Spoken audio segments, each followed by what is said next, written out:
Well, that sum, as you can see there, is £748,000, which has been raised for the Dogs Home, is something many struggling at charities can, of course, only dream of. We're joined now by Neil Robertson, who's Chair of Trustees at Hope for Children. And also here is Hannah Greenow, who's a dog trainer at Canine Needs. Welcome to both of you. Now, Hannah, I want to start off by asking you, when you see that huge sum of money that's been raised, how does that make you feel? Well, I'm obviously very proud of the people in our country that have come together and supported the cause. Obviously, the kennels are going to need to be rebuilt. They've lost all their food and bedding and everything, so they need the funds to restructure what they've lost through the arson attack. So I'm incredibly proud of everybody that's come together. But I probably have more respect for the people that are bringing the toys, the bedding, you know, people that maybe can't afford to donate, that live in the area, or they're sending the bedding to the rescue centres that are all shipping it up there. So I'm so proud of everybody coming together. And as we're hearing there, Neil, you know, a huge outpouring from people, financial, emotional and practical. When you hear that as a trustee of a small charity, how does that make you feel? Well, again, it's amazing, isn't it, the generosity of British people.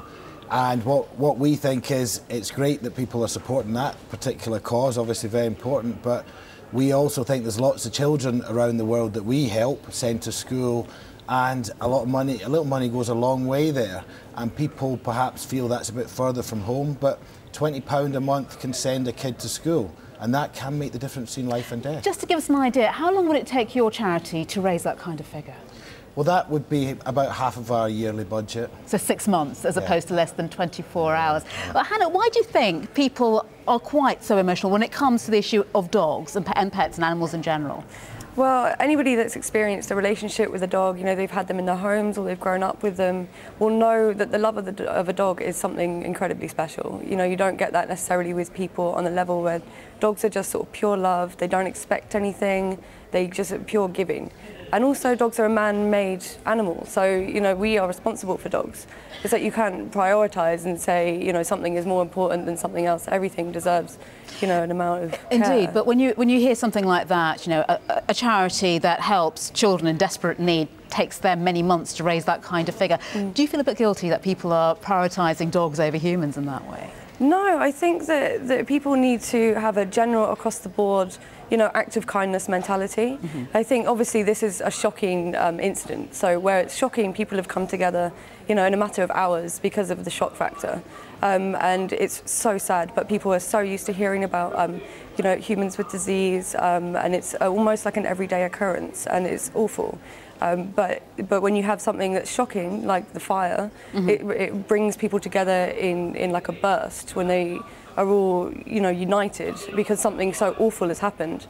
And it's something that doesn't happen every day. I mean, obviously dogs get handed in, but it's like the impact of the fire. Is that reaction something that's specific to a tragedy like this which involves animals, or when you get a humanitarian disaster, for example, do you see the same kind of response? Yes, people do respond to particular incidences and emergencies, don't they?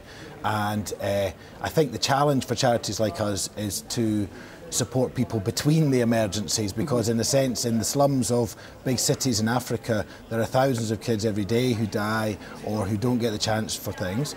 And it's our job to try and break that almost unimaginable pain down into measurable things that people can afford, and you know, £5, £10, £15 a month can make a big difference on an ongoing basis. So as Kelly said, we would love it if people had this ongoing kindness as well as responding to the one-offs. Sure. So well. I mean, when you have this kind of outpouring of generosity to a specific cause like that, does that mean that ultimately, as you say, people have very tight budgets, that organisations like yours don't see the donations they might hope for? We don't see it quite that way. There's probably people support different, you know, the people support dogs maybe don't support children's charities, but I think we would share in that we can want to make our case very real to people. I suppose you do think that, you know, kids are important too, as well as dogs, and everybody's personal giving it's a very personal thing, isn't it? But do remember, gently remind you, you know, there's lots of kids out there that could do with our help too. Does this make you feel somewhat envious then when you see? Of course, deeply jealous, but we don't grudge them the money, but we would just love, you know, for people to remember the situations that are further from home. And when you hear that, Do you think there's a case here for saying, well, actually, there's so much money that's been raised for this particular cause, there's surely some reason to give some of it to other charities?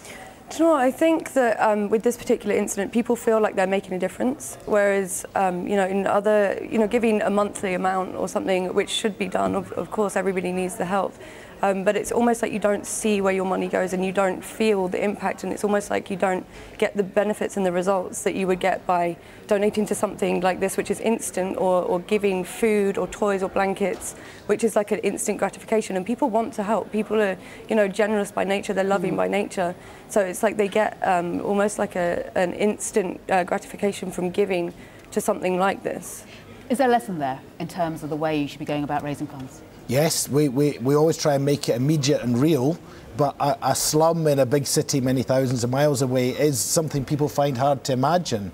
But, you know, sending a kid to school and the difference a schooling can make, we think, is something that people would relate to. So that's why we encourage people to support that kind of activity. But it remains the big challenge for us. Neil, Hannah, we appreciate you both joining us here on Sky News. Thanks for your time this afternoon. Thank you. This is Sky News. Let's have a look at that figure again. Look at that, going up even as we speak. We can attribute that to both our guests, of course. Over £750,000 now, £755,000, over 76,000 donations. They're absolutely extraordinary.